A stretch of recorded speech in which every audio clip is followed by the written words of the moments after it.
ಎಲ್ಲರಿಗೂ ನಮಸ್ಕಾರ. ಇದು HM. ಬಾಯರೆಡ್ಡಿ spoken English YouTube channel. ಈ ಒಂದು ಚಾನೆಲ್ಗೆ ತಮ್ಮೆಲ್ಲರಿಗೂ ಹಾರ್ದಿಕವಾದಂಥ ಸ್ವಾಗತವನ್ನು ಕೋರುತ್ತೇನೆ. ಇಲ್ಲಿವರೆಗೆ ನಾನು ಸ್ಪೋಕನ್ ಇಂಗ್ಲಿಷ್ ಮತ್ತು ಗ್ರಾಮರ್ಗಳ ಬಗ್ಗೆ ಕ್ಲಾಸ್ ಮಾಡಿದ್ದೇನೆ. ಇನ್ನೇನು SLC ಮಕ್ಕಳು ಮತ್ತು PUC ಮಕ್ಕಳಿಗೆ ಎಕ್ಸಾಮ್ ಹತ್ತಿರ ಬರ್ತದೆ. They are counting the days and month. ಆ ಮಕ್ಕಳಿಗೆ ಏನಾದರೂ ಒಂದು ಸ್ಫೂರ್ತಿದಾಯಕ 2 ಮಾತುಗಳನ್ನು ಹೇಳಬೇಕಂತ ಇಷ್ಟಪಡ್ತೀನಿ.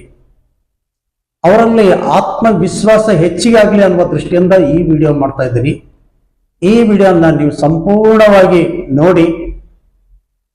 ನೋಡಿದ ಮೇಲೆ ನಿಮ್ಮಲ್ಲಿ ಸಾಕಷ್ಟು ಬದಲಾವಣೆ ಖಂಡಿತ ಆಗುತ್ತೆ. ನಿಮಗೊಂದು ಧೈರ್ಯ ಬರುತ್ತೆ, ಒಂದು ನೈತಿಕತೆ ಹೆಚ್ಚಾಗುತ್ತೆ. ಆಮೇಲೆ ಎಕ್ಸಾಮ್ ಅಂದ್ರೆ ಒಂದು ಹಬ್ಬದ ತರ ಆಚರಣೆ ಮಾಡ್ತೀರಿ. ಆ ಒಂದು ದೃಷ್ಟಿ ಇಟ್ಕೊಂಡು ಇವತ್ತು ನಾನು ವಿಡಿಯೋ ಮಾಡ್ತಾ ಇದ್ದೀನಿ. ಈ ವಿಡಿಯೋದಲ್ಲಿ ಇವತ್ತ ಏನಿದೆ ಅಂತಂದ್ರೆ how to face SSLC examination and how to face the PUC examination. SSLC ಮತ್ತು PUC ಎಕ್ಸಾಮ್ ಅನ್ನ ಯಾವ ರೀತಿಯಾಗಿಸಿ ನಾವು ಫೇಸ್ ಮಾಡಬೇಕು. ಎಕ್ಸಾಮ್ ಅಂತ ತಕ್ಷಣ ಅದೇನು ದೊಡ್ಡ ಮಹಾಯುದ್ಧ ಅಲ್ಲ, ಒಂದು ಪರೀಕ್ಷೆ. ನಮಗೆ ಹಲವಾರು ಪರೀಕ್ಷೆಗಳು ಬರ್ತವ, ಅದರಲ್ಲಿ ಒಂದು ಪರೀಕ್ಷೆ. SSLCನೇ ದೊಡ್ಡ ಪರೀಕ್ಷೆ ಅಲ್ಲ, ಅಷ್ಟೊಂದು ಭಯ ಪಡುವಂಥದ್ದಲ್ಲ. ಈಸಿ ಆಗಿಸಿ ನಿಮ್ಮ ಶಾಲಾ ಕಾಲೇಜಿನಲ್ಲಿ ಹೇಗೆ ಟೆಸ್ಟ್ ಬರೀತೀರಿ ಅದೇ ರೀತಿ ಆಗಿಸಿ ಬರಿಬಹುದು. ಅದಕ್ಕೆ ಒಂದಿಷ್ಟು ಕೆಲವು ಸೂತ್ರಗಳಿರ್ತವೆ, ಕೆಲವು ನಿಯಮಗಳಿರ್ತವೆ. ಆ ನಿಯಮಗಳನ್ನು ನೀವು ಅಳವಡಿಸಿಕೊಂಡ್ರೆ ನೀವು ಆರಾಮಾಗಿಸಿ ಈಸಿ ಆಗಿಸಿ SLC ಎಕ್ಸಾಮ್ ಅನ್ನ ಬರಿಬಹುದು. ಇಲ್ಲಿ ಕೆಲವೊಂದು ಟಿಪ್ಸ್ಗಳನ್ನು ಕೊಡ್ಲಿಕ್ಕೆ ನಾನು ನಿಮ್ಗೆ ಇಷ್ಟಪಡ್ತೀನಿ.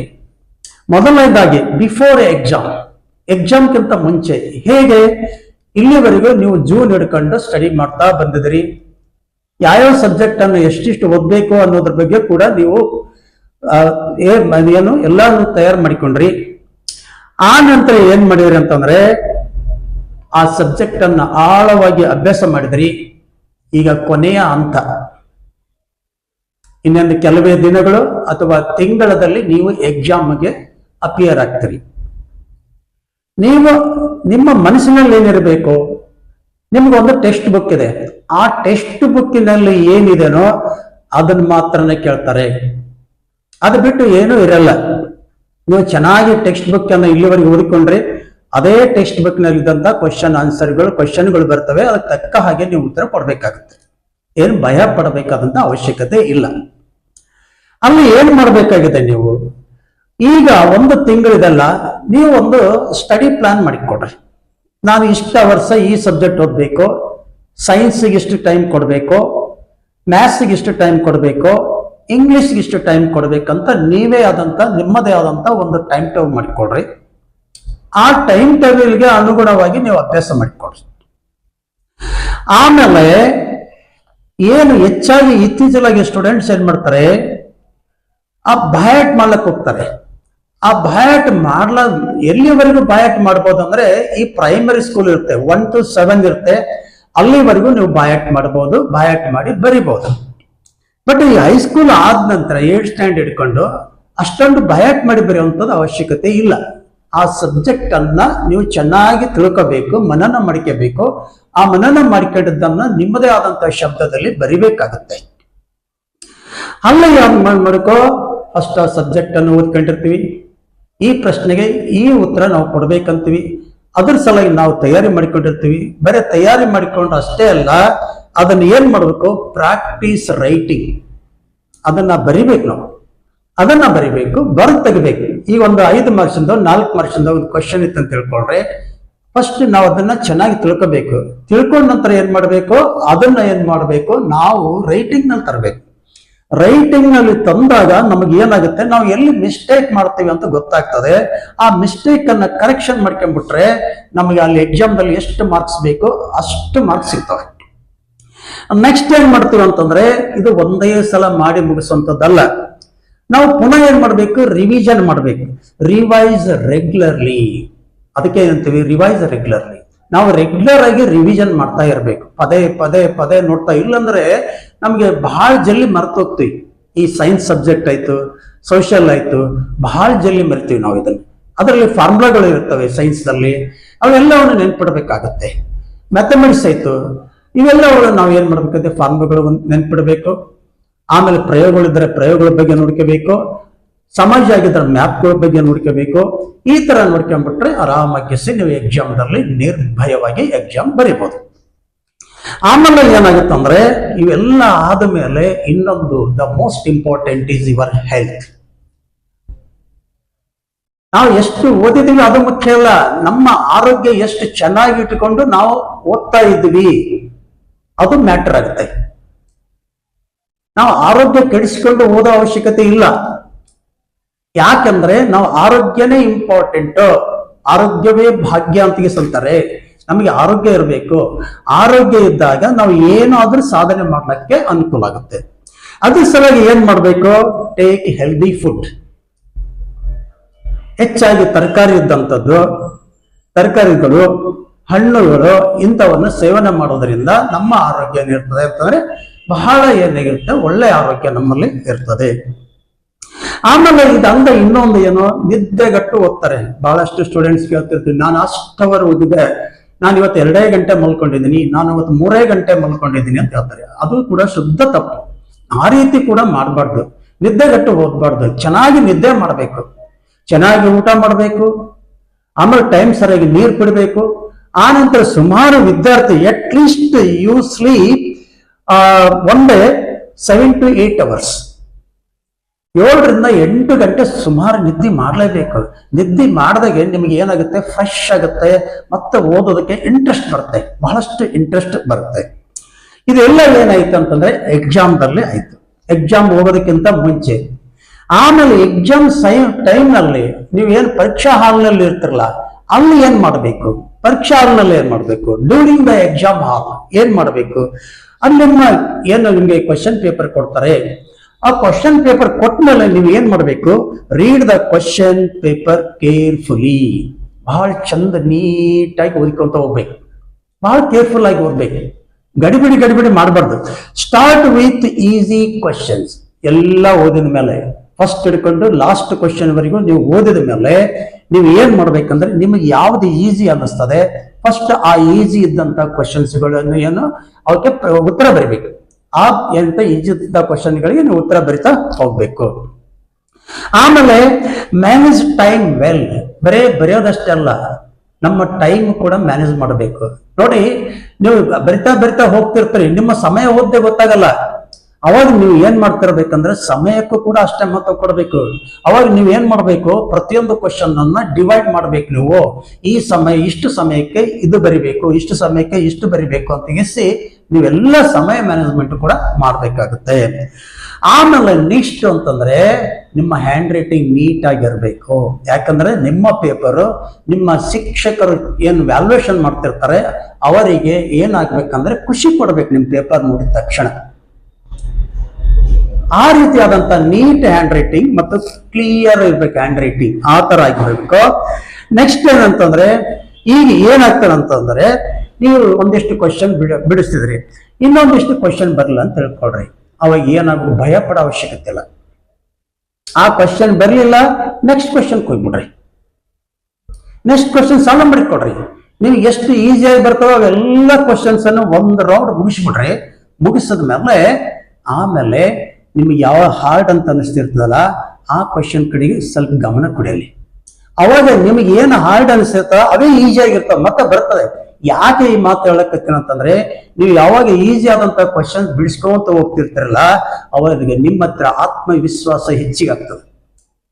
ಸೆಲ್ಫ್ ಕಾನ್ಫಿಡೆನ್ಸ್ ಏನ್ ಇರ್ತವಲ್ಲ ಆ ಕಾನ್ಫಿಡೆನ್ಸ್ ಏನಾಗ್ತದೆ ಅಂತಂದ್ರೆ ಹೆಚ್ಚಿಗೆ ಆಗ್ತಾ ಹೋಗ್ತದೆ. ನಿಮಗೆ ಆ ಸಮಯದಲ್ಲಿ ಆತುರದಿಂದ ಆ ಪ್ರಶ್ನೆ ಏನು ಅಕಸ್ಮಾತ್ ಬಂದಿದ್ದಿಲ್ಲ ಅಂದ್ರೆ ಈ ಸಮಯದಲ್ಲಿ ಅದಕ್ಕೆ ನಿಮ್ಗೆ ಉತ್ತರ ಗೊತ್ತಾಗುತ್ತೆ. ಅದಕ್ಕೆ ನೀವು ಫಸ್ಟ್ ಈಸಿ ಆದಂತ ಎಲ್ಲ ಬಿಡಿಸಿದ ನಂತರ ಸೆಕೆಂಡ್ ರೌಂಡ್ ಬರ್ರಿ. ಸೆಕೆಂಡ್ ರೌಂಡ್ ನಲ್ಲಿ ಅವು ಏನ್ ನಿಮ್ಗೆ ಡೌಟ್ ಕಾಣ್ತಾವಲ್ಲ ಅವನು ಸಾಲ್ವ್ ಮಾಡ್ಕೊಂತ ಹೋಗ್ರಿ, ಅವನು ಕೂಡ ಬರ್ತವೆ. ನೀವು ಪ್ಯಾನಿಕ್ ಆಗೋ ಅವಶ್ಯಕತೆ ಇಲ್ಲ. ನಿಮ್ಗೆ ಏನಾದ್ರೂ ಹಾರ್ಡ್ ಅನಿಸ್ತು ಅದನ್ನ ಬಿಡೋದು, ಈಜಿಗೆ ಹೋಗೋದು.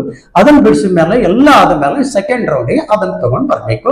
ಅದ್ರ ಜೊತೆಗೆ ಸಮಯ ಪಾಲನೆ ಕೂಡ ಅಷ್ಟೇ ಮುಖ್ಯ ಅಂತ ನಾನು ಹೇಳಿದೆ. ಇದೆಲ್ಲ ಆದ್ಮೇಲೆ ಏನ್ ಮಾಡ್ತಾರೆ, ಕ್ವಶನ್ ಪೇಪರ್ ಎಲ್ಲ ಬರ್ತಾರೆ. ಬಿಡಿಸಿ ಹೊರಗೆ ಬಂದ್ಮೇಲೆ ನೀವು ಏನ್ ಮಾಡ್ತಾರೆ, ಕೆಲವು ಸ್ಟೂಡೆಂಟ್ಸ್ ಏನ್ ಮಾಡ್ತಿರ್ತಾರೆ, ನಾನು ಇಷ್ಟು ಬಿಡಿಸಿದೆ, ನಾನು ಅಷ್ಟು ಬಿಡಿಸಿದೆ, ನಾನು ಅದು ಬಿಟ್ಟು ಬಂದೆ, ನಾನು ಇದನ್ನ ಬಿಟ್ಟು ಬಂದೆ, ನಾನು ಹಾಗೆ ಮಾಡಿದೆ, ನಾನು ಹೀಗೆ ಮಾಡಿದೆ ಅಂತ ಹೇಳ್ತಿರ್ತಾರೆ. Don't do that. ಅದನ್ನ ಮಾಡಬೇಡಿ. ಎಕ್ಸಾಮ್ ಹಾಲಿಂದ ಹೊರಗೆ ಬಂದ ತಕ್ಷಣ ಯಾವುದು ವಿಚಾರ ಮಾಡಬೇಡಿ. ಏನಾಗ್ರಿ, ಕೂಲ್ ಆಗಿರ್ರಿ, ಕೂಲ್ ಅಂಡ್ ಕಾಮ್. ಯಾವ್ದೋ ಒಂದೆರಡು ಕ್ವಶನ್ ಬಿಟ್ಟು ಬಂದಿಲ್ಲ, ಬಿಟ್ಬಿಟ್ರೆ ಅದನ್ನೇನಿಲ್ಲ. ಕೂಲ್ ಅಂಡ್ ಕಾಮ್ ಆಗಿರಿ. ಎಕ್ಸಾಮ್ದ ಹೊರಗಡೆ ಬಂದ ಮೇಲೆ ಆರಾಮಿರ್ರಿ. ನಿಮ್ಮ ಫ್ರೆಂಡ್ಸ್ ಕೂಡ don't discuss with that paper. ಆ ಪೇಪರ್ ಬಗ್ಗೆ ನೀವು ಡಿಸ್ಕಸ್ ಮಾಡಬೇಡಿ, ಖಂಡಿತ ಮಾಡ್ಲಕ್ ಹೋಗ್ಬೇಡಿ. ಅದರಿಂದ ನಿಮ್ಗೆ ಏನು ಲಾಭ ಇಲ್ಲ. ಈಗ ಆಲ್ರೆಡಿ ನೀವು ಎಷ್ಟು ಬರೆದ್ರೂ ಅಷ್ಟೇ ಮಾರ್ಕ್ಸ್ ಸಿಗುತ್ತೆ. ಈಗ ಎಷ್ಟು ಡಿಸ್ಕಸ್ ಮಾಡಿದ್ರು ನಿಮ್ಗೆ ಮಾರ್ಕ್ಸ್ ಏನು ಹೆಚ್ಚಿಗೆ ಆಡ್ ಆಗಲ್ಲ, ನಿಮ್ಗೆ ಹೆಚ್ಚಿಗೆ ಮಾರ್ಕ್ಸ್ ಖಂಡಿತ ಸಿಗಲ್ಲ. ನಿಮಗೆ ಎಷ್ಟು ಬರೆದ್ರೋ ಅಷ್ಟೇ ಪೇಪರ್ದಲ್ಲಿ ಎಷ್ಟಿದೆ ಅಷ್ಟೇ ಮಾರ್ಕ್ಸ್ ನಿಮಗೆ ಸಿಗುತ್ತೆ. ಅದಕ್ಕೆ ನೀವು ಏನ್ ಮಾಡ್ಬೇಕು, ಯಾವ ಫ್ರೆಂಡ್ಸ್ಗಳು ಕೂಡ ಡಿಸ್ಕಸ್ ಮಾಡಬಾರ್ದು. ನೀವು ಏನಾದ್ರು ಡಿಸ್ಕಸ್ ಮಾಡ್ಬೇಕಾದ್ರೆ ನೆಕ್ಸ್ಟ್ ಪೇಪರ್ ಇದಲ್ಲ, ನಾಳೆ ಇರುತ್ತಲ್ಲ ಅಥವಾ ಮುಂದಿನ ದಿನಗಳಲ್ಲಿ ಬರುತ್ತಲ್ಲ ಪೇಪರ್, ಆ ಪೇಪರ್ ಬಗ್ಗೆ ಡಿಸ್ಕಸ್ ಮಾಡ್ಬೇಕೆ ಹೊರತು ನಾವು ಬರೆದಂತ ಪೇಪರ್ ಬಗ್ಗೆ ಡಿಸ್ಕಸ್ ಮಾಡಬಾರ್ದು. isn't it? ನೆಕ್ಸ್ಟ್ ಏನ್ ಮಾಡ್ಬೇಕಂದ್ರೆ, don't discuss answer too much. ಇದರ ಬಗ್ಗೆ ಮಾಡಬಾರ್ದು. Focus on the next exam.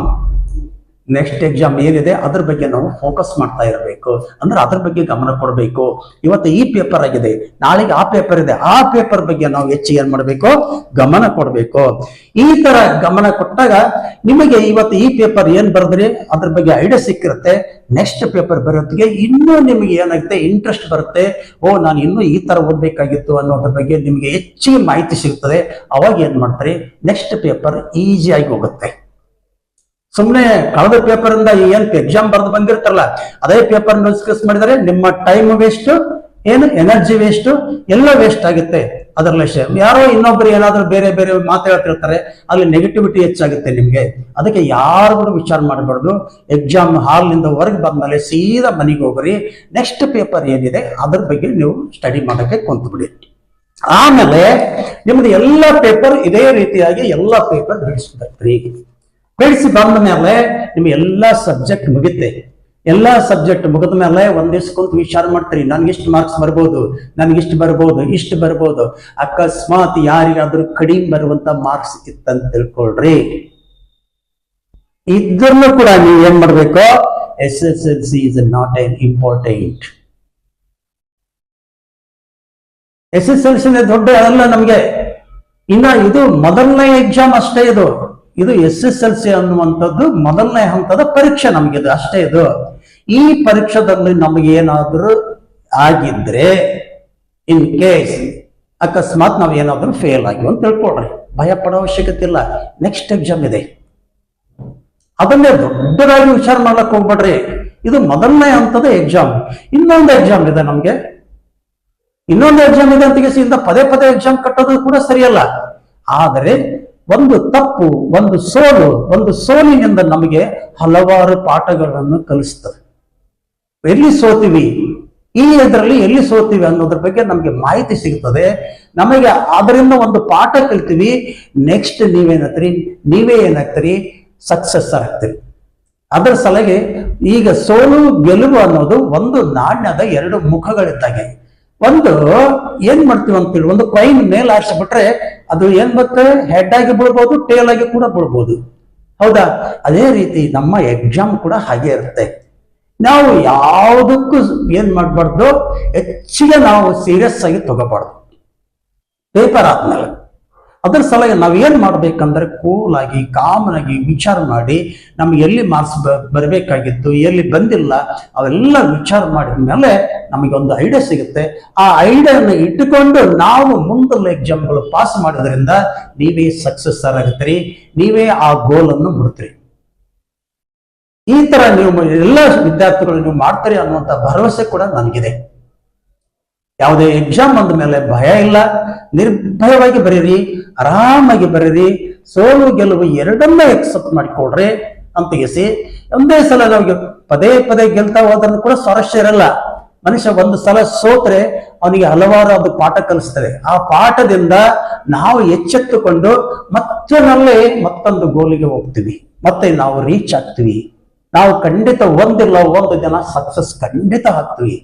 ಅದರಲ್ಲಿ ನಮ್ಮಲ್ಲಿ ಆತ್ಮವಿಶ್ವಾಸ ಹೆಚ್ಚಿಗೆ. ಆದ ಕಾರಣ ವಿದ್ಯಾರ್ಥಿಗಳು ನೀವು ಮಾಡಬೇಕಾದಂದ್ರೆ SSLCಗೆ ದೊಡ್ಡ ಇದು ಮೊದಲನೇ ಹಂತದ ಪರೀಕ್ಷೆ. ಇನ್ನು ಬಹಳ ಇದೆ. SSLC ಇದೆ, PUC ಇದೆ, ಡಿಗ್ರಿ ಇದೆ, ಬಹಳಷ್ಟಿದೆ ನಮ್ಗೆ ಓದಲಿಕ್ಕೆ. ಅದಕ್ಕೆ ನೀವು ಆರಾಮಾಗಿಸಿ, ಕೂಲಾಗಿ, ಕಾಮ್ ಆಗಿಸಿ ಎಕ್ಸಾಮ್ ಬರೀರಿ. ಖಂಡಿತವಾಗಿ ನೀವು, ಯಾಕಂದ್ರೆ ನಿಮ್ಮ ಟೆಕ್ಸ್ಟ್ ಬುಕ್ಕಿನಲ್ಲಿ ಏನಿದೆ ಅವೇ ಕ್ವಶನ್ ಬರ್ತವೆ, ಅವು ಬಿಟ್ಟು ಬೇರೆ ಏನು ಬರಲ್ಲ. ಅಕಸ್ಮಾತ್ ಬಂದರೂ ಕೂಡ ಅವ್ರು ಮಾರ್ಕ್ಸ್ ಕೊಡ್ತಾರೆ ನಿಮ್ಗೆ. ಅದಕ್ಕೆ ನೀವೇನ್ ಮಾಡ್ಬೇಕಾಗಿದೆ ಅಂತಂದ್ರೆ ಆರಾಮಾಗಿಸಿ, ಕೂಲಾಗಿ ಎಕ್ಸಾಮ್ ಬರೆದಿಸಿ ನಿಮ್ಮ ಲೈಫ್ ಸಕ್ಸಸ್ ಆಗ್ಲಿ ಅಂತ ಕೂಡ ನಾನು ಕೂಡ ನಿಮ್ಮ ಪಾಲಕರು ಹಾಗೆ ನಿಮ್ಮ ಶಿಕ್ಷಕರು ಎಷ್ಟು ಖುಷಿ ಪಡ್ತಾರೋ ನಾನು ಕೂಡ ಅಷ್ಟೇ ಖುಷಿ ಪಡ್ತೀನಿ. ಈ ಕಾರಣದಿಂದ ಈ SSLC ಮಕ್ಕಳಿಗೆ ಮತ್ತು PUC ಮಕ್ಕಳಿಗೆ ಎಲ್ಲರಿಗೂ ಶುಭವಾಗಲಿ ಅಂತ ಹೇಳ್ತಾ ಈ ವಿಡಿಯೋನ ಇಲ್ಲಿಗೆ ನಾನು ಮುಕ್ತಾಯ ಮಾಡ್ತೀನಿ. ಈ ವಿಡಿಯೋ ನಿಮಗೆ ಏನಾದರೂ ನಿಮಗೆ ಇಂಟ್ರೆಸ್ಟ್ ಬಂದಿದ್ರೆ, ಈ ವಿಡಿಯೋ ನಿಮಗೆ ಇಷ್ಟ ಆಗಿದ್ರೆ ಲೈಕ್ ಮಾಡಿ, ಬಹಳಷ್ಟು ಒಂದೆರಡು ಇಷ್ಟ ಆಗಿದ್ರೆ ಸಬ್ಸ್ಕ್ರೈಬ್ ಮಾಡಿಕೊಳ್ರಿ. ಈ ಕಂಟೆಂಟ್ ನಿಮಗೆ ಒಳ್ಳೆಯದನಿಸಿದ್ರೆ ನಿಮ್ಮ ಫ್ರೆಂಡ್ಸ್ಗೂ ಕೂಡ ಶೇರ್ ಮಾಡಿ ಅಂತ ಹೇಳ್ತಾ ಈ ವಿಡಿಯೋನ ಇಲ್ಲಿಗೆ ನಾನು ಮುಕ್ತಾಯ ಮಾಡ್ತೀನಿ. ಸರ್ವೇ ಜನ ಸುಖಿನೋ ಭವಂತು.